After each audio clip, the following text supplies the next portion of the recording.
Udah, aku udah.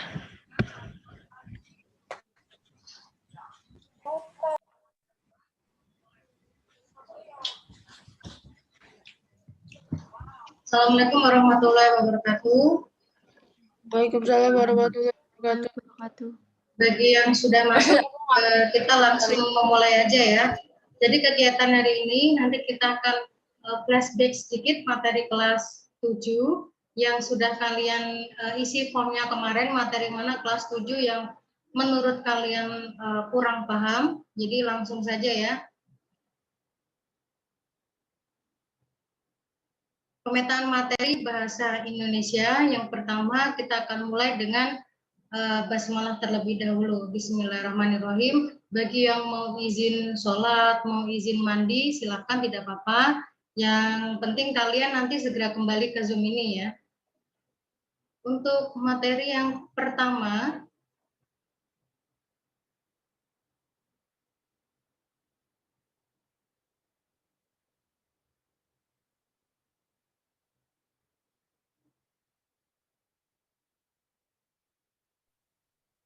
ternyata untuk materi kelas 7 pilihan yang pertama paling banyak di kayak yang kalian pilih yang paling susah itu adalah teks korespondensi dengan pilihan 48 siswa yang memilih materi teks korespondensi ini masih perlu kita kaji ulang.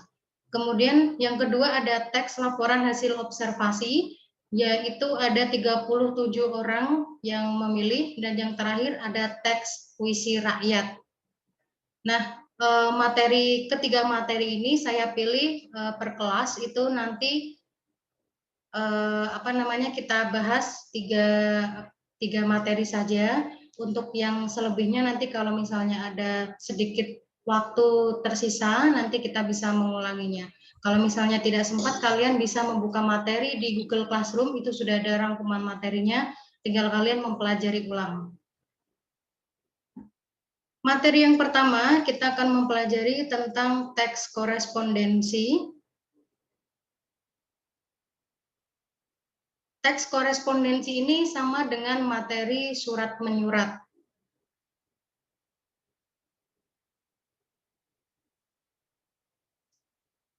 Ini materinya sama dengan materi kelas 7 ya, bukannya samakan karena nanti biar kalian tidak miskomunikasi atau misalnya kalau materinya berubah nanti kalian yang bingung begitu. Korespondensi ini nama lainnya adalah tata cara untuk membuat surat menyurat. Nah, surat menyuratnya itu ada surat pribadi dan surat dinas. Untuk ujian sekolah, nanti soal ujian sekolah akan ada 2 soal dari korespondensi yang akan saya keluarkan, masing-masing yaitu 1 surat pribadi dan 1 surat dinas.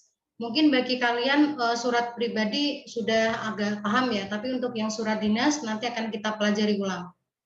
Oke, untuk memahami surat, mungkin ini kalian juga sudah pernah mendapatkan, jadi saya akan mengulanginya. Fungsi surat, jadi kalau zaman dulu itu orang belum ada gawai, cara berkomunikasinya secara langsung, yaitu secara lisan, atau melalui surat. Jadi kalau dulu surat itu juga dikirimnya tidak seperti sekarang, ada yang dikirim melalui burung dara atau melalui orang ke orang begitu. Jadi surat ini memiliki fungsi yang pertama yaitu dokumentasi tertulis. Ada yang tahu apa itu dokumentasi tertulis?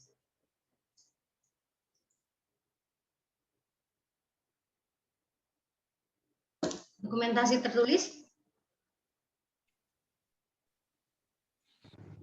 Tidak ada? Oke, sebagai dokumentasi tertulis yang dinamakan dokumentasi pasti itu berhubungan dengan administrasi kenegaraan, bisa menjadi akta, kartu keluarga, walaupun kartu keluarga itu kata awalnya adalah kartu, tetapi itu merupakan surat, karena surat itu berdasarkan bentuknya itu dari kertas, tetapi berbeda dengan SIM, walaupun SIM itu surat izin mengemudi, bentuknya kartu, tetapi ketika nanti kalian mendapatkan SIM, kalian harus mengisi beberapa persyaratan, mengisi beberapa formulir, dan formulirnya itu kita sebut juga dengan surat.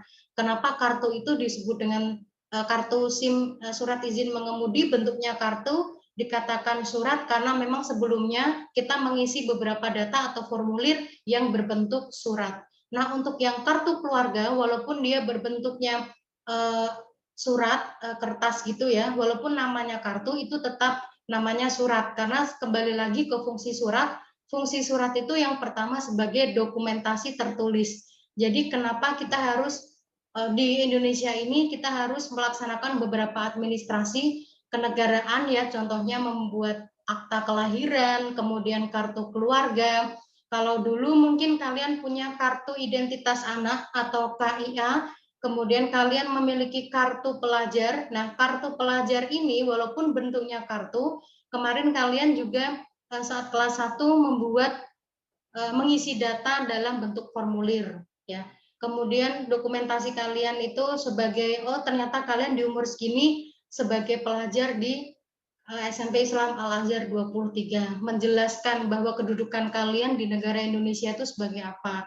Kemudian ada KTP, kemudian nanti ada kalau misalnya setelah KTP nanti ada surat surat menikah, ada surat meninggal, itu semuanya ada. Semua surat itu tujuannya sebagai dokumentasi tertulis. Kemudian fungsi surat yang kedua sebagai alat pengingat. Kembali lagi, karena surat itu sebagai dokumentasi tertulis, nah surat itu juga sebagai alat pengingat. Contohnya akta keluarga sebagai pengingat bahwa kalian pernah lahir di tempat mana, di tanggal berapa, di jam berapa. Itu adalah fungsi dari surat yang berbentuk akta keluarga, akta kelahiran. Kemudian ada bukti historis atau bukti sejarah.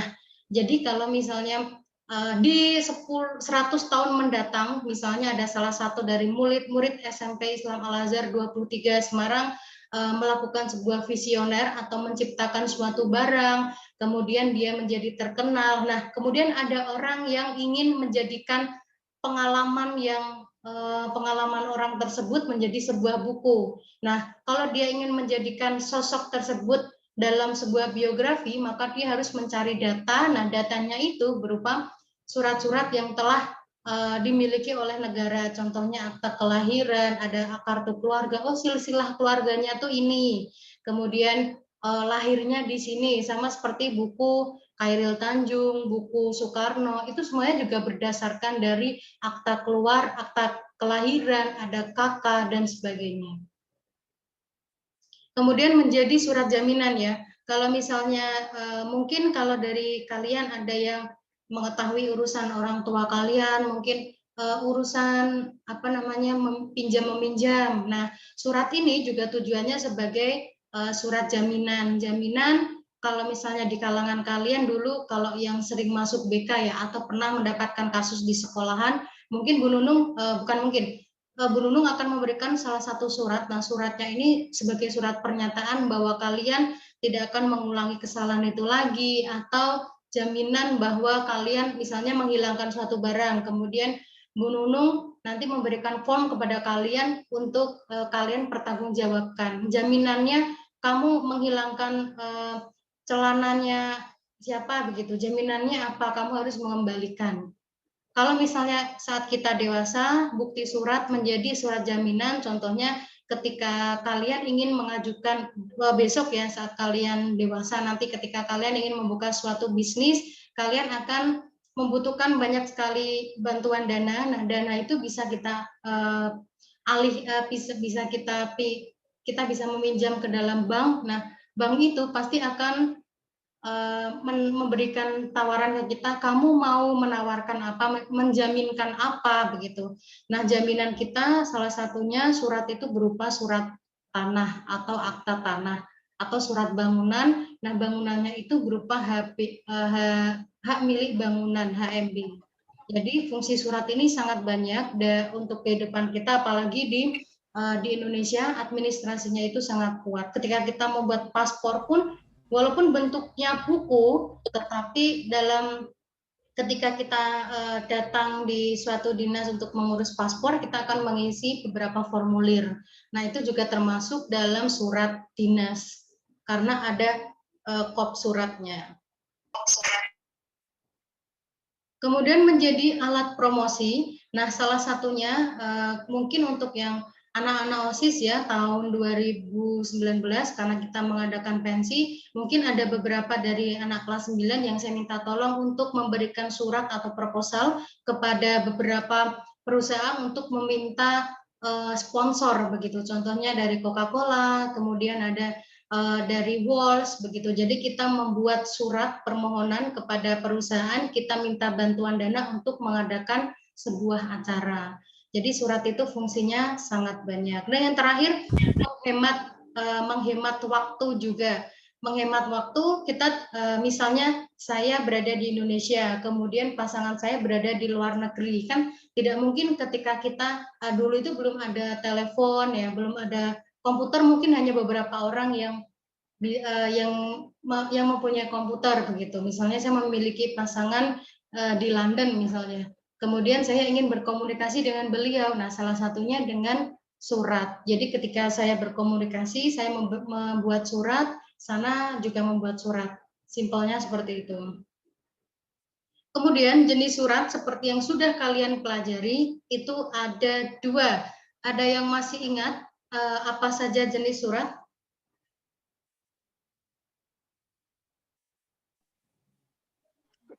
Surat resmi dan tidak resmi. Oke, Endo, surat resmi dan tidak resmi. Mungkin ada yang lain selain resmi dan tidak resmi? Pribadi dan dinas. Oke, sifat surat pribadi, Bimo juga tadi ya, surat pribadi dan surat dinas. Nah, yang lebih kita kita akan pelajari lebih tepatnya surat pribadi dan surat dinas. Kalau surat pribadi itu surat yang dibuat oleh perseorangan kepada perseorangan juga. Contohnya saya ingin membuat surat kepada Afgan misalnya, sama-sama perseorangan, itu namanya surat pribadi. Tetapi untuk yang surat dinas berarti dikirim oleh sebuah instansi. Contoh dari instansi itu berupa pemerintahan, kemudian sekolah, ada lagi kedinasan. Nah, dikirimkan ke sesama pemerintahan, jabatan atau organisasi. Nah, untuk organisasi misalnya Miss OSIS juga termasuk, kalau mengirim surat termasuk surat dinas tidak? Iya, karena ketika OSIS membuat surat itu pasti terdapat kopnya. Ciri-cirinya untuk surat pribadi dan dinas perbedaannya, kalau surat pribadi itu tidak ada aturan yang baku, kalau surat dinas harus memiliki kop surat. Nanti akan bukannya tunjukkan lagi mengenai kop suratnya. Nah, surat pribadi juga memiliki jenis. Yang pertama ada surat pribadi kekeluargaan. Ada yang bisa mencontohkan kepada siapa saja surat pribadi kekeluargaan itu? Teman, Miss, teman. Teman kekeluargaan loh. Ayah. Ayah. Yes. Adik. Ibu, ibu. Tadi siapa? Ayah, ibu. Paman. Atalah ya, kepada paman ya. Santai tak. Iya, kepada paman yang masih dalam satu darah dengan kita atau mungkin ada hubungan tali persaudaraan dengan kita, itu dinamakan surat pribadi kekeluargaan. Kemudian ada yang kedua, ini ada surat pribadi persaudaraan. Teman, Miss.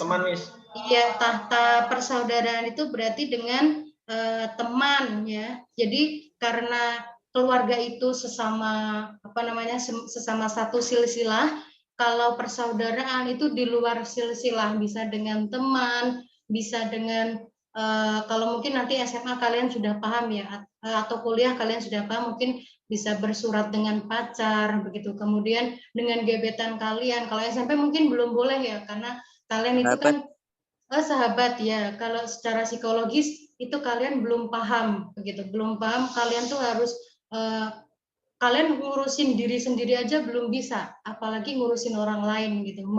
Menghabiskan waktu untuk membuka WA, harus ngabarin setiap saat, itu untuk taraf anak-anak SMP belum bisa. Nanti ujung-ujungnya kalian emosi, kalian nanti jiwanya tidak stabil begitu. Sampai kemana-mana ya pembahasannya. Oke, kemudian jenis dari surat dinas itu juga ada. Yang pertama ada surat permohonan. Nah, di sini ada yang bisa mencontohkan contoh surat dinas surat permohonan. Contohnya bagaimana? Izin nggak masuk kerja, Miss. Permohonan.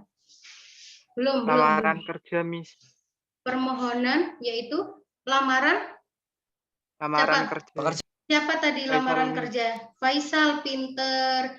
Contoh dari surat permohonan yaitu ketika kita akan mengajukan lamaran pekerjaan. Nah, karena lamaran pekerjaan ini bisa di bagian lampiran nanti permohonan untuk melamar dalam perusahaan Anda. Nah, tetapi Faisal, saya luruskan ya, untuk surat lamaran itu termasuk dalam surat pribadi karena dikirim oleh perseorangan kepada perusahaan. Walaupun surat itu bersifat resmi, tetapi tidak ada kop suratnya. Untuk surat lamaran juga bisa termasuk surat permohonan, tapi masuknya di surat pribadi. Begitu. Nah, contoh lain surat permohonan yang ada kop suratnya, misalnya dari instansi ke instansi. Kita bisa menggunakan dari SMP ke mana, kemudian dari Menteri Kesehatan ke mana, begitu? Tidak ada? Oke, bukan ya contohkan. Untuk contoh surat dinas permohonan, contohnya kalau misalnya karena bukannya kemarin banyak ada kegiatan dengan OSIS ya, salah satunya, itu surat permohonan untuk kita meminta bantuan sponsor, begitu. Permohonan untuk beberapa perusahaan mendukung acara kita dari pihak OSIS atau organisasi meminta bantuan kepada perusahaan dari PT Coca-Cola yang ada di Ungaran. Itu contohnya surat permohonan. Gitu. Kemudian yang kedua, surat tugas. Nah, surat tugas ini dilakukan oleh pihak instansi kepada salah satu instansi atau kepada badan perorangan. Ada yang bisa mencontohkan bukannya? Mina, Miss. Oke, Mina, contohkan Mina. Surat tugas dinas, Miss. Contohnya, kasusnya bagaimana kasusnya? Ya kayak ke dinas gitu, Miss, surat tugas dinas. Kasus maksudnya berikan sebuah alurnya. Operasi Kayak zebra gitu-gitu. perintah tugas dari operasi. ke dinas gitu. Mina dulu. Misalnya Dari puskesmas ke dari dinas. puskesmas menugaskan Misal kayak ada puskesmas keliling atau sebagainya gitu. Ke dinas. Oke, boleh. Jadi mungkin maksud Mbak Mina adalah dari dinas ke puskesmas, Mbak. Contohnya seperti ini. Dinas menugaskan salah satu puskesmas yang ada di Kalibanteng untuk memberikan vaksin kepada murid SMP Islam Al-Azhar 23. Jadi dari badan instansi ke instansi yang lain itu ada yang memberikan tugas untuk melakukan suatu pekerjaan. Itu namanya surat tugas. Bagus, Mina. Kemudian yang ketiga ada surat perizinan. Biasanya ini untuk menyewa tempat gitu. Ada? Sultan. Oke, Sultan. Silakan Sultan. Perizinan untuk itu, Miss. Izin sakit bisa nggak, Miss? Gimana? Izin nggak masuk. Izin nggak masuk berarti dari siapa ke siapa, Mas? Dari pegawai ke itu manajer. Oh, manajer ya. Kalau manajer itu berarti sudah badan organisasi, badan perusahaan ya, bagian dari perusahaan. Nah, ini juga bisa surat dinas, yaitu surat perizinan dari satu orang, yaitu pegawai minta izin untuk tidak berangkat ke perusahaannya. Nah, kalau biasanya untuk perusahaan-perusahaan besar itu untuk surat izinnya itu harus menggunakan surat yang resmi. Contohnya kalau dia izin sakit, berarti dia harus punya surat izin dari dokter. Nah, surat izin dari dokter kan biasanya di atasnya itu ada kop suratnya. Nah, itu juga termasuk surat resmi. Kalau misalnya izin dia izin ada acara keluarga, misalnya ada cucunya yang menikah, itu masuknya adalah surat perizinan yang surat pribadi. Jadi jenis surat dinas itu kita harus intinya adalah ada kop suratnya, konteksnya adalah kita berhubungan dengan sebuah organisasi. Begitu. Bagus, Sultan? Yang keempat, ada surat pemberitahuan. Nah, ini yang sering sekali kalian dapatkan. Coba ada yang bisa mencontohkan kebukannya? Safira, oke. Safira, silakan Safira. Pemberitahuan sekolah kalau misalnya ada acara atau pengajian. Oke, pintar. Surat pemberitahuan dari sekolah kepada masing-masing murid kalau ada pengajian, kalau ada acara. Nah, itu ya. Kemudian yang terakhir ada surat undangan. Ada yang bisa mencontohkan surat undangan itu? Siapa? Siva. Nama Siva. Oke, Siva. Surat undangan bagaimana, Siva? Mengisi acara. Surat undangan mengisi acara. Contohnya dari dinas mana untuk ke siapa, Mbak? Misalnya, Mbak? Dari Dinas Semarang untuk Afgan. Oke, boleh. Nah, kalau misalnya dari dinas, pasti memberikan surat berupa ada kop suratnya, meminta untuk Afgan mengisi acara dalam pensinya di dinas dinas Kota Semarang di Banyumanik itu ya. Itu juga boleh. Bagus, Siva. Kemudian ada menelaah struktur. Jadi struktur dari surat pribadi. Yang pertama itu ada tanggal surat, alamat surat, salam pembuka, isi surat, salam penutup, dan pengirim. Nanti akan saya berikan contoh. Kemudian ada surat dinas. Surat dinas itu contohnya jelas ya. Yang paling atas itu ada kop surat atau kepala suratnya. Kemudian ada nomor surat, perihal, tempat dan tanggal surat pembuatan, tanggal pembuatan surat, alamat, salam pembuka, pembuka surat, isi, penutup, salam penutup, tanda tangan, pengirim, nama pengirim surat, dan jabatan. Nah, sekarang bukannya memiliki satu contoh surat pribadi. Coba untuk yang bagian Semarang 15 Maret 2018, termasuk struktur apa ini? Tanggal surat. Fahri, apa Fahri? Tanggal surat, Miss. Tanggal surat, pintar. Kemudian, sudah ada jawabannya, nggak apa-apa. Untuk sahabatku Raisa di Bandung, ini adalah alamat surat. Kemudian, Assalamualaikum warahmatullahi wabarakatuh. Siapa itu? Nama. Nama dulu, Endo. Ya, saya Miss. Ya, apa itu, Mas? Apa? Salam pembuka, salam pembuka. Salam pembuka. Salam pembuka surat itu ada dengan hormat, Assalamualaikum, Om Swastiastu, atau dan lain, atau kalau misalnya kita kan hidup di negara Indonesia yang agamanya itu ada 6, jadi kita harus mencontohkan berbagai macam salam pembuka yang baik dan benar. Tapi khusus di SMP Islam Al-Azhar, kalian dianjurkan untuk menggunakan Assalamualaikum. Kemudian ada, Hai Raisa, apa kabar? Semoga baik-baik saja. Safira. Pembuka atau isi? Iya, pembuka surat atau Isi. Iya, pembuka surat atau isi sama saja. Nah, untuk yang terakhir ada wassalamualaikum warahmatullahi wabarakatuh. Salam pembuka. Oh, Fahri, salam pembuka. Loh. Salam penutup, salam penutup. Oke, Atalah ya, salam penutup. Mutia. Ya, salam penutup. Yang terakhir, sahabat tercintamu. Apa ini? Pengirim. Fahri, pengirim, pinter. Fahri. Ada pengirimnya, kemudian ada tanda tangannya ini, tanda tangan siapa yang mengenali tanda tangan ini. Oke, tanda tangan, kemudian yang terakhir ada siapa ini? Pengirim atau yang dituju, yang ini? Penerima. Ataya. Pengirim. Ataya? Penerima yang dituju. Penerima yang dituju. Penerima Pengirim. Pengirim. pengirim. Nama Ataya, benar Ataya? Apakah ini yang dituju Ataya? Pengirim. Pengirim.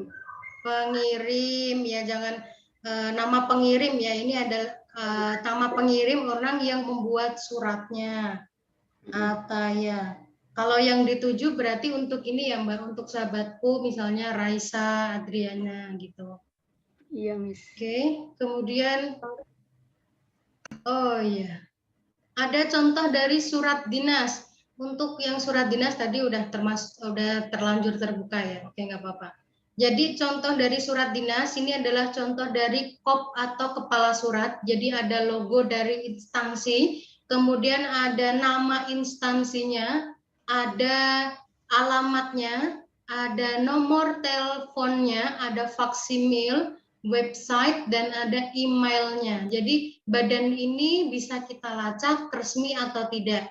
Karena ada beberapa kasusnya, karena kemarin bukannya juga dicurhatin dengan beberapa temannya bukannya, karena banyak yang masih mencari pekerjaan. Kania ini benar nggak ada perusahaan, contoh kalau kemarin itu kebanyakan PT Rifan begitu, ini benar nggak? Ternyata setelah dicari sesuai dengan alamat websitenya, kemudian ada emailnya, alamatnya di Google, ternyata itu banyak ulasan yang mengatakan bahwa perusahaan tersebut palsu. Jadi KOP ini juga menyelamatkan bagi kalian kalau misalnya ada dari orang tua kalian mungkin pernah mendapatkan surat asuransi yang dikirimkan ke rumah, kemudian itu dari PT Mandiri, tetapi KOP-nya kok tulisannya nggak lengkap ya, wah ini penipuan nih. Nah itu bisa kalian teliti lagi, kalian bisa membantu orang tua kalian, karena zaman sekarang itu banyak sekali penipuan yang mengatasnamakan perusahaan besar,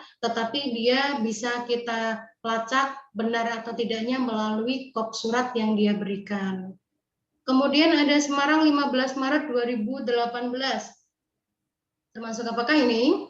Luna, Miss, tanggal surat. Luna, tanggal surat, pintar. Kemudian ada nomor lampiran, ada perihal yang bukannya tanyakan, bukan itu.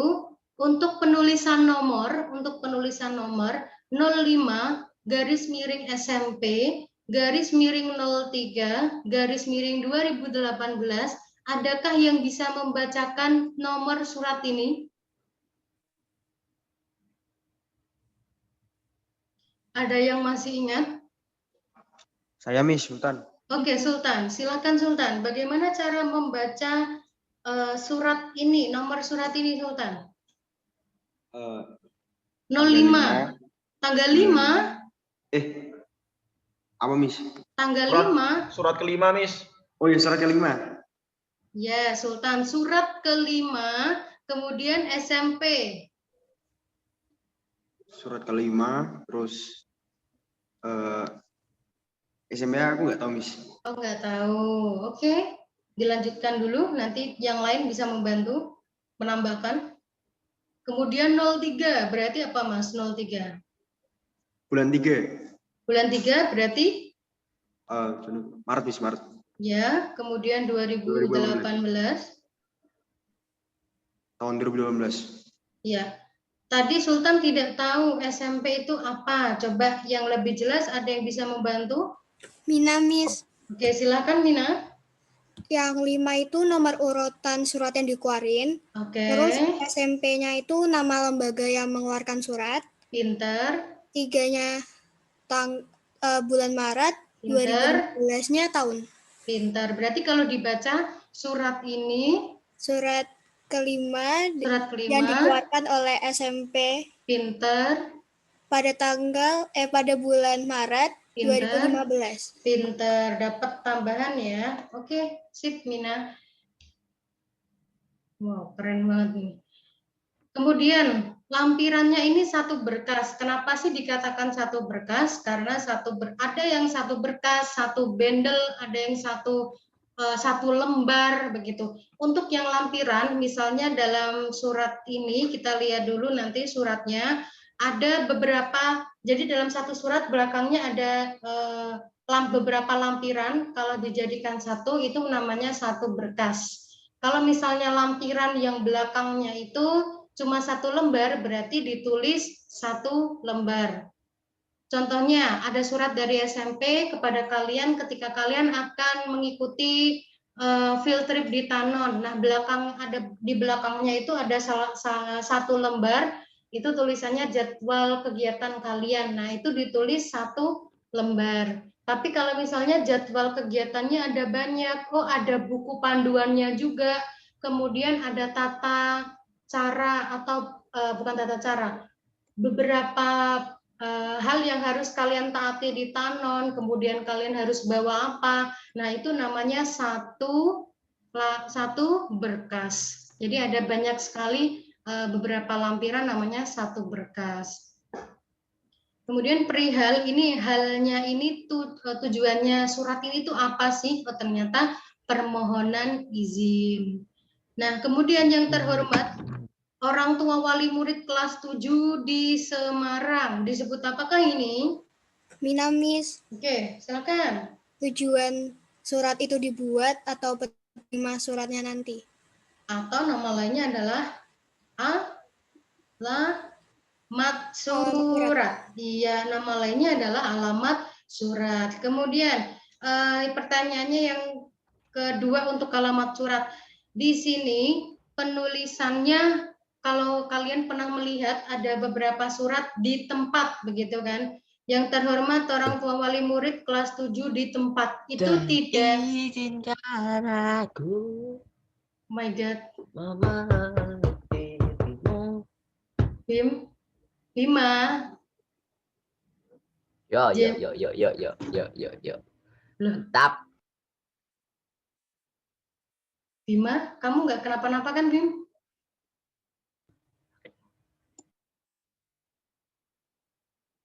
Oke, mungkin Bima lagi buat TikTok Jemimah Challenge ya.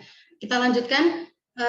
Untuk yang pembuatan surat, biasanya ada yang membuat di tempat. Itu tidak baku. Karena di tempat itu masih ambigu, di tempat mana. Nah, lebih baik karena kalian sudah mempelajari bagaimana cara pembuatan surat, kalian pastikan ketika membuat surat harus disertai dengan kota. Kalau misalnya kalian memiliki alamat pengirimnya itu dengan alamat yang dituju dengan lengkap, tidak apa-apa. Contohnya, yang terhormat Ibu, misalnya Ibu Raisa di Jalan Wonodri nomor berapa misalnya. Nah, itu boleh. Tapi kalau kalian untuk umum, orang tua wali murid kelas 7, pastikan karena sekolah kita berada di Semarang, yaitu ditulis di Semarang. Harus suratnya itu jelas. Begitu. Nanti kalau misalnya kalian SMA, kalian ikut dalam suatu organisasi OSIS, saat kuliah kalian mengikuti Badan Eksekutif Mahasiswa atau BEM atau HIMA, jadi kalian kalau misalnya bagian membuat surat, pasti kalian mengingat hal ini ya, karena ini pasti akan dipakai terus. Kemudian ada dengan hormat, itu salam pembuka, biasanya untuk surat-surat yang umum kedinasan pasti menggunakan dengan hormat. Untuk yang assalamualaikum mungkin khusus untuk yang sudah pasti yang dituju itu adalah yang beragama Islam, gitu. Dalam upaya dan lain-lain itu termasuk isi, kemudian penutup surat. Ini ada nama pengirim dan tanda tangan. Ini sama seperti surat pribadi. Dan yang terakhir ini ada tembusan. Pertanyaannya adalah apakah itu tembusan? Safira, perwakilan dari apa sih dinas lain? Perwakilan dari dinas lain. Bentar. Perwakilan dari dinas lain. Mewakili. Belum. Miss, kalau pihak-pihak yang mendapat salinan surat selain yang dialamatkan. Oke, pinter Ataya. Gitu. Jadi surat ini, alamat suratnya adalah yang terhormat orang tua wali murid kelas 7. Tetapi dalam surat ini juga diberikan kepada yang ada di tembusan. Yang pertama ada Ketua YPI Al-Azhar, Ketua YPI Al-Fikri, dan Kepala SD Islam Al-Azhar 25. Jadi surat ini tidak hanya untuk wali murid, tetapi juga untuk ketua-ketua. Nah, ada pertanyaan. Miss, kenapa nggak ditaruh di alamat surat saja? Nah, untuk alamat surat ini kalau bisa untuk perseorangan atau satu organisasi.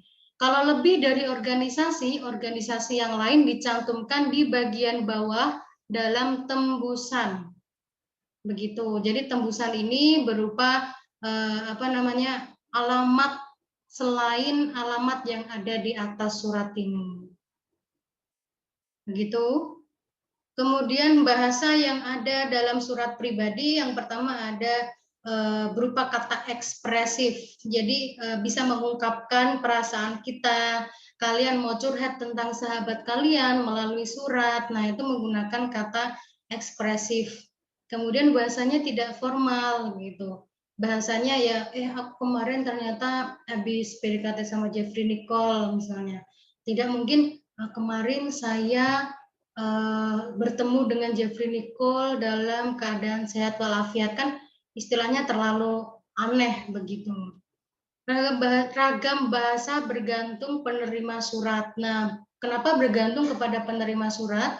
Karena jenis surat pribadi ada yang untuk kekeluargaan. Kalau misalnya kita mengirim surat kepada orang tua kita, kan tidak mungkin, hey bro, gimana bro, lo ngapain aja, lo kan nggak mungkin kayak gitu. Itu untuk khusus sahabat. Tapi kalau untuk orang tua, bahasanya itu bergantung. Contohnya ada dulu itu, angkatannya Mas Angga, itu ada membuat surat pribadi, itu menggunakan bahasa Jawa. Loh, kamu kok membuat surat kepada temanmu menggunakan bahasa Jawa? Ya karena orang yang dia tuju, temannya itu ternyata dia di keluarganya itu basicnya Jawanya kental begitu. Ngomong sama dia tuh harus Jawa. Jadi ada satu kasus kayak gitu. Jadi disesuaikan dengan penerima suratnya. Kalau kita mengirim surat pribadi, pasti kita mengenal secara intens orang yang akan kita kirim surat itu. Kemudian menggunakan kata ganti orang pertama, yaitu aku, saya, beta, dan lain-lainnya. Kemudian untuk bahasa surat dinas itu kebalikannya harus menggunakan sapaan yang bersifat umum. Tidak mungkin dalam surat misalnya kalian nanti saat kuliah membuat surat ya dari BEM untuk rektor misalnya, bro gue hari ini mau main ke kantor lu, kan nggak mungkin. Harus menggunakan assalamualaikum warahmatullahi wabarakatuh atau dengan hormat, dengan ini kami mengundang Bapak Ibu pada pertemuan BEM begitu. Jadi pilihan kata sapaannya bisa menggunakan Anda atau saudara. Kemudian bahasanya formal sesuai EBI atau ejaan bahasa Indonesia dan sesuai dengan SPOK atau subjek, predikat, objek, kalimat. Ragam bahasa sesuai KBBI dan menggunakan kata ganti orang ketiga. Begitu. Penggunaan tanda baca yang pertama tanda titik menandai tanda akhir kalimat ya, sudah singkatan nama gelar. Nah, untuk penulisan gelar ini ada contohnya, misalnya sarjana pendidikan.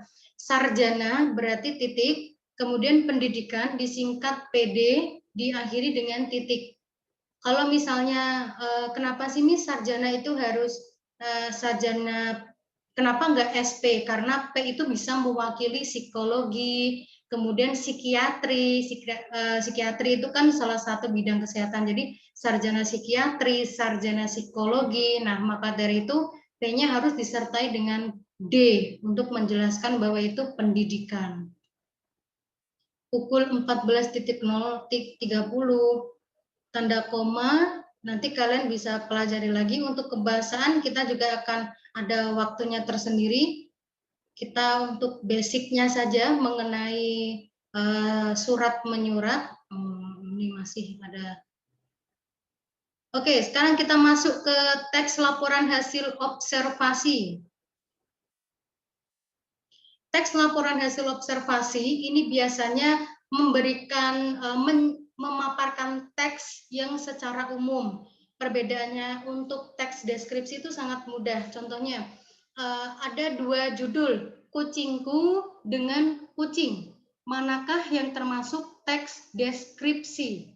Kucingku atau kucing? Siapa? Kucingku. Mutia, pinter. Yang termasuk teks deskripsi adalah kucing, kucingku, karena untuk deskripsi itu adalah memaparkan benda secara perseorangan. Jadi menurut aku, kucing itu bagaimana menceritakan sosok benda sesuai dengan apa yang kita lihat. Tapi kalau teks laporan hasil observasi itu bersifat umum dan juga disertai dengan pendapat ilmiah juga. Teks laporan hasil observasi adalah sebuah teks yang memaparkan hasil observasi secara sistematik, objektif, berdasarkan fakta. Jadi kalau teks deskripsi mendeskripsikan sosok kucing itu berdasarkan apa yang kita lihat menurut pendapat kita, dan itu kepunyaannya kita. Tetapi kalau teks laporan hasil observasi menyajikan teks judulnya kucing, itu berdasarkan gambaran kucing secara umum dan disertai dengan fakta, ada data, ada beberapa temuan, ada beberapa penelitian mengenai kucing. Begitu.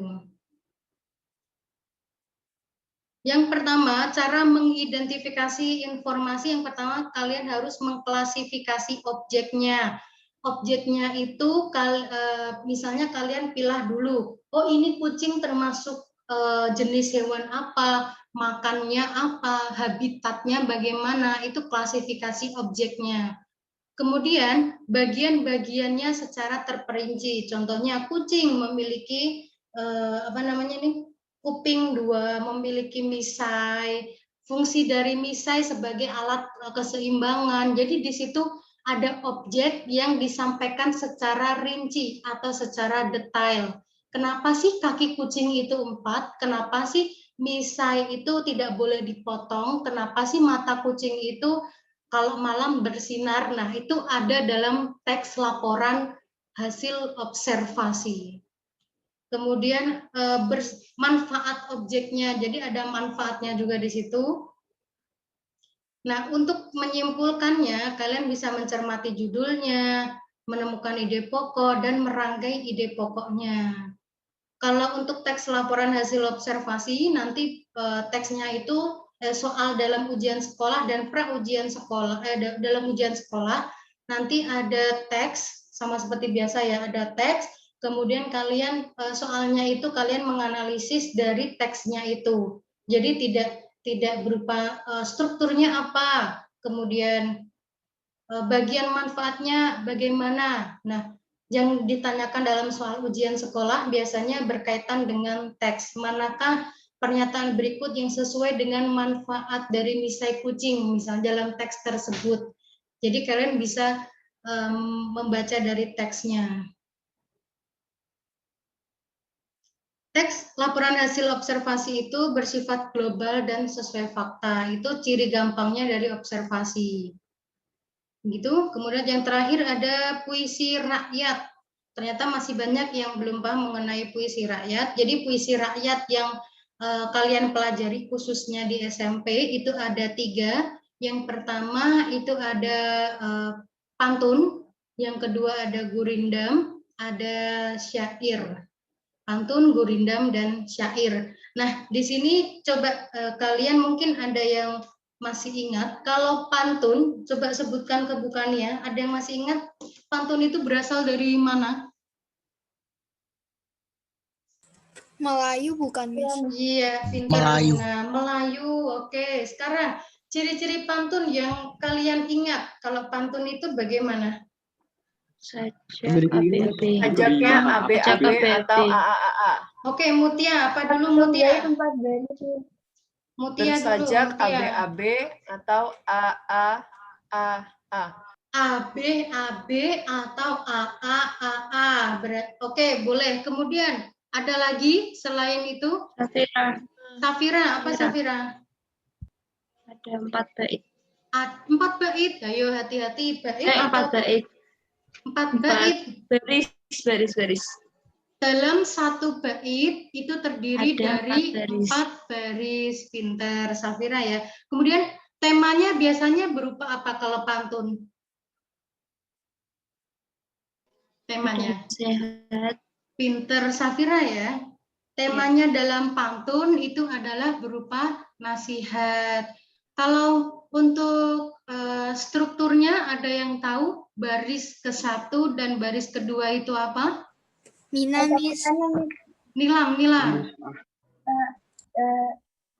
Nilam, yuk. Baris ke-1 dan kedua. Pinter, sampiran. Iya, pinter. Kalau baris ke-3 dan 4 dalam pantun disebut dengan? Mina, Miss. Oke, Mina. Isi, Miss. Pinter. Jadi bukan dia simpulkan ya. Dalam pantun yang pertama itu berasal dari Melayu. Kemudian yang kedua satu bait terdiri dari 4 baris. Jadi dinamakan satu bait itu adalah gabungan dari beberapa baris. Yang ketiga biasanya temanya tentang nasihat. Yang keempat baris 1 dan 2 itu berupa sampiran. Sampiran itu sama seperti orang basa-basi dulu kalau dalam bahasa Melayu. Kalau orang zaman dulu itu menggunakan bahasanya masih berupa pantun ya. Tapi kalau zaman sekarang mungkin hanya beberapa orang, contohnya masyarakat Betawi ketika melakukan pernikahan mungkin ada pantun dulu. Kalau dulu orang mau bahagia, mau sedih, mau marah, itu pasti ada pantunnya terlebih dahulu karena itu merupakan budaya kita. Kalau orang zaman sekarang kan wah titik-titik langsung to the point. Tapi kalau orang zaman dulu marahnya itu juga menggunakan pantun begitu. Jadi baris 1 dan 2 berupa sampiran atau basa-basinya dulu, baru baris ke-3 dan 4 berupa isinya atau makna dari pantunnya. Kemudian gurindam, ada yang bisa? Miss, Ada pantun di satu mana? lagi, Miss. Dia, Kenapa? Miss. Rara. Mutia, kenapa Mutia? Miss, pantun satu lagi. Ya, apa Mutia? Satu baris suku katanya 8 sampai 12. Pinter. Oh iya, suku kata sampai lupa. Kalau pantun itu 8 sampai 12 suku kata. Miss, aku lupa bagaimana caranya menghitung suku kata. Contohnya jalan-jalan ke Semarang, berarti kita ambil suku kata. Jalan ke Semarang. Berarti 8 suku kata. Suku kata atau pemenggalannya. Coba berapa suku kata yang Bukania sampaikan? Buah kedondong, buah rambutan. Yuk. 10, Miss. Sultan, 10. Miss. Siapa Sultan ya? 10. 10, pinter. Buah kedondong, buah rambutan. Ada 10 suku kata. Begitu cara mencari suku kata. Kemudian gurindam, berasal dari manakah gurindam? Rara, Miss. Oh, Rara, silakan Rara. Berasal dari Dari India, pintar, berasal dari India. Kemudian satu bait gurindam terdiri dari berapa baris? Naja. Satu bait 2 baris. Satu bait 2 baris, pintar. Sekarang strukturnya dalam gurindam. Baris pertama disebut dengan Masalah. pintar, Sultan. Masalah ya, Sultan. Baris pertama disebut dengan permasalahannya atau kalau dalam bahasa pantun itu sampirannya. Nah, tapi kalau yang gurindam itu kesemuanya itu berupa isi, tetapi untuk yang gurindam karena berasal dari India itu kalau orang sana itu bahasanya diindonesiakan menjadi permasalahannya. Jadi untuk yang baris kedua disebut dengan Mina, Miss. ya, Mina. Jawaban atau isinya. Iya, jawaban atau isinya. Jadi dalam gurindam, yang pertama ada permasalahan atau soalnya.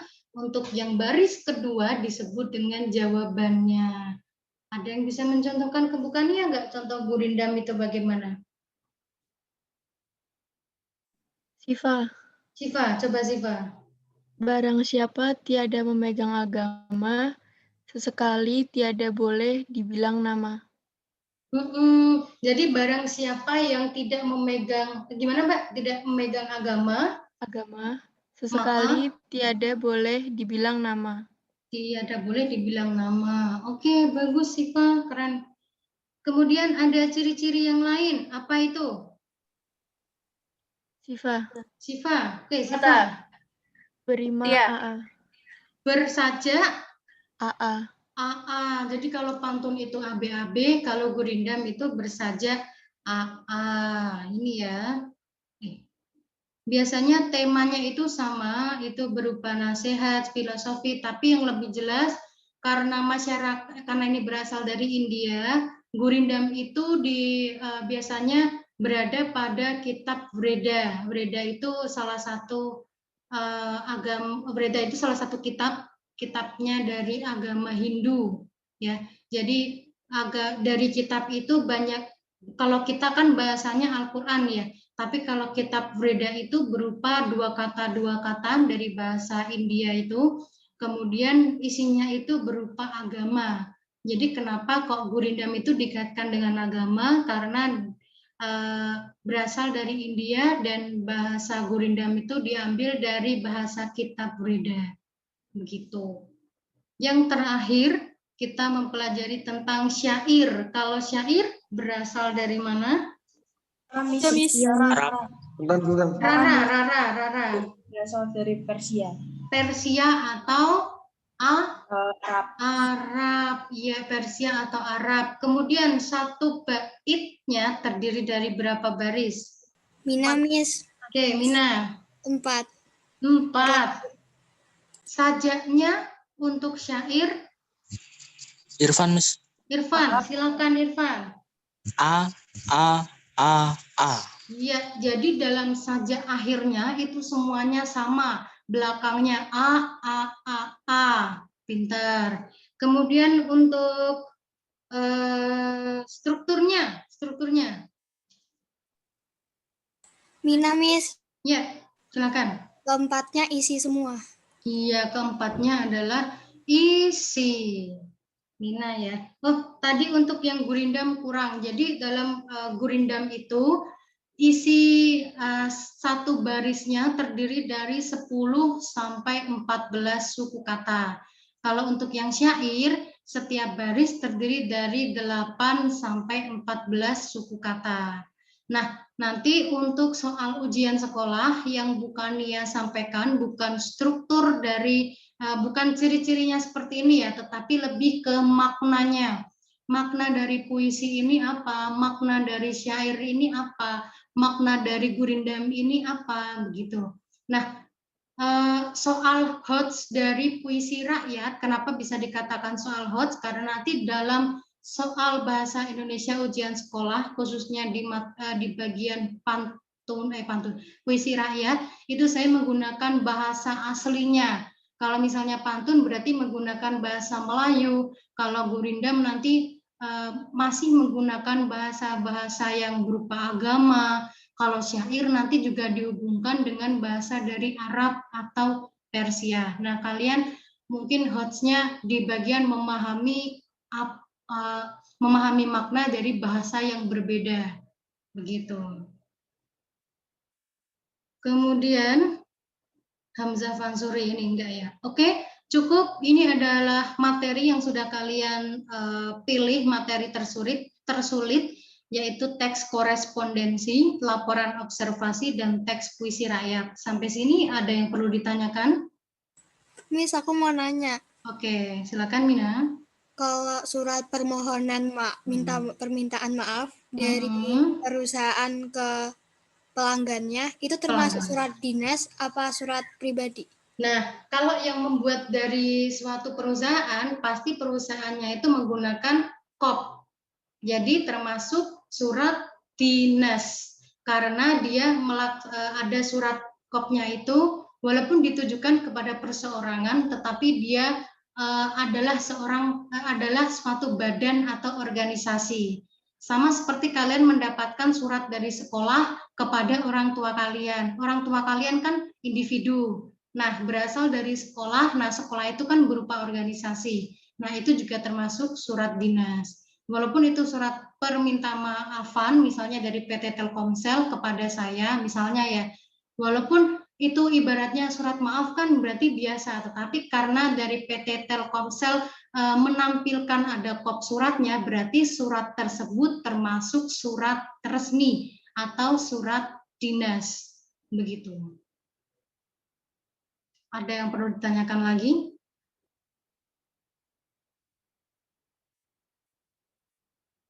Cukup? Baik, cukup ya. Untuk pertemuan selanjutnya kita akan membahas materi yang sudah kalian pilih, yang susah di kelas 8 dan kelas 9, kemudian ada kaidah kebahasaan yang belum kalian pahami. Baik, terima kasih. Untuk hari ini Zoom-nya akan saya share videonya di Google Classroom. Bagi yang ketinggalan bisa melihat videonya. Silakan beristirahat. Terima kasih. Mohon maaf apabila ada salah kata. Wabillahi taufik wal hidayah. Wassalamualaikum warahmatullahi wabarakatuh. Waalaikumsalam warahmatullahi wabarakatuh. Selamat beristirahat.